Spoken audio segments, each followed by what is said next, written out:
cities and towns here in the Low Country have passed face covering or face mask ordinances or resolutions. Today, I talk one-on-one with prominent attorney David Aylor about all things legal for this edition of Quintin's Close-Ups. And if you haven't already, subscribe to my YouTube channel and like Quintin's Close-Ups on Facebook. David Aylor, welcome back to Quintin's Close-Ups. Great to see you, even if it has to be over video instead of next to you. Yes, sir. Yes, sir. I appreciate it greatly. Well, let me jump into it because I'm just reading this headline from the Post and Courier, and it reads this: Hanahan, Isle of Palms passes mask laws. And as you know, most of those cities and towns, such as Charleston and Hanahan and Isle of Palms, have passed their face mask and covering ordinance under home rule. David, let me ask you this. Are there any limits to when it comes to that power, especially right now? No, and you're going to see it just, continue throughout, I think, not just South Carolina, but really throughout the country. And, and it really comes down to the fact that if you look at, for instance, the city of Charleston, once they declared an emergency, at that point in time, they have the ability to then modify various, livability issues, as we have seen with businesses. And this is just another step due to the spike that we've seen. And I think they're going to be pretty strict in enforcing it. And how should they go about enforcing it legally? Well, the way that it's going to go is that, at least how it reads here for the city of Charleston is initially people are going to get a warning. For instance, if they're walking into a public building, let's just use an easy example, a grocery store. Code enforcement is made aware of it. Code enforcement may be on the scene. They're going to probably ask that person to quickly put on a mask. If they refuse to, then they're going to be cited with a ticket, similar to the same type of tickets, which are violations of these ordinances. For instance, with some of the businesses we saw that were open when they were not allowed to be open during the pandemic. And some people have asked, is the ordinance just pirate rules? No, it has true teeth and it has legal backing, and it will be enforced. We have what we call livability law here in South Carolina, and particularly in Charleston. There's a livability court. You have code enforcement officers. There's several things that come into play, for instance, with Airbnb rentals and various other issues that are consistent outside the pandemic. They're enforced by code enforcement officers for the livability court, and this will just be another addition to that. And let me stop right there because I just mentioned the ordinance, and then there's some towns and cities that are actually having resolutions. What's more impactful?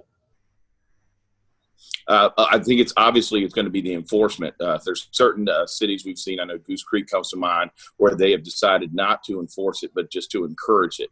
So they're putting in a resolution to simply say, we're asking for people to do it on a voluntary basis, as opposed to you look at the city of Charleston where they're saying it is going to be mandatory as well, Isle of Palms. And if you don't do it in the city of Charleston and Isle of Palms starting July 1st, then you could be ticketed and continuously ticketed. And I think you'll also see a lot of, oversight and guidance from the different businesses, watching their customers come in, whether it be a bar, restaurant, public building, government building, grocery store, pharmacy, and asking people to simply leave if there's not a code enforcement officer there and remove themselves from the premises for violating the ordinance. And does the lawful or ordinance, David, under home rules violate a person's constitutional rights?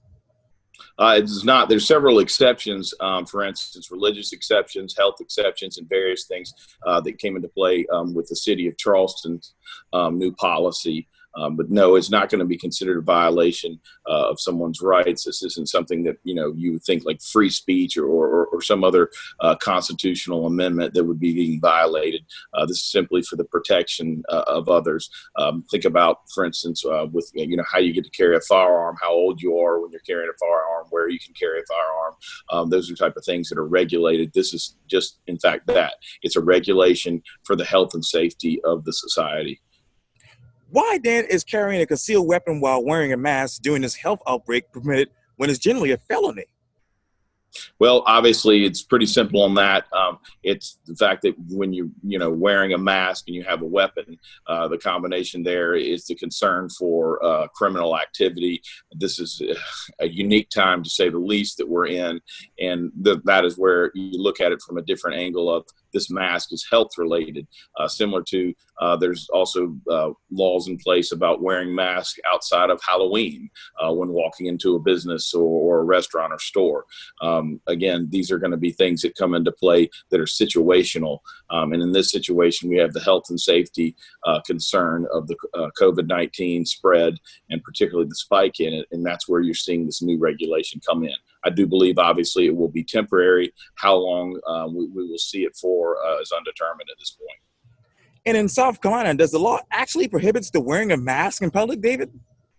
You see that more in municipalities where they'll basically put that in place that you're not allowed to wear a mask in public outside of Halloween. But that's going to be specific. It's not a state law. And I know Governor McMaster says this, quote, if they want to impose a reasonable legal limitation, there's no obstacle to that, but enforcement is the challenge. How challenging will this actually be? It'll be challenging to the degree to get people actually ticketed, simply because there's only so many code enforcement officers that South Carolina, that City of Charleston has, or the Isle of Palms has, or any other municipality put this in place. So it's not like they're going to be, you're not going to have, this is not police officers that would be giving you these tickets. These are code enforcement officers that are already in place that have various responsibilities, and they're limited on the number of code enforcement officers that they have. So I think you'll see more regulation coming into play from owners and managers and supervisors of the different buildings, restaurants, and public settings that say, hey, you have to leave, or you need to put your mask on. But I'm sure you will see some tickets written, and they will be out there looking for it. Now, when those tickets are written and people actually go to court, will those tickets actually uphold in court? It will be the testimony, just no different than if you were going, with for any other code enforcement violation, or if you went, in front of the traffic court for a traffic violation, the testimony of the officer that issued the ticket, and then, the response of the individual or their attorney as to the defense as to whether or not they should be found guilty of it, and then, of course, have to face the $50 fine. Now, obviously, South Carolina Attorney General Alan Wilson basically says, hey, all of this is constitutional. Can somebody actually sue a certain city or town in a federal court over this? They could try to if they felt like there was a constitutional violation.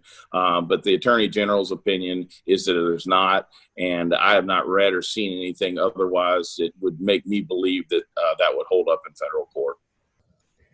David Aylor, thank you so much for your time. And again, welcome back to Quintin's Close-Ups. It's always great to see you, Quintin. Look forward to seeing you in person again soon. Have a great weekend. Likewise.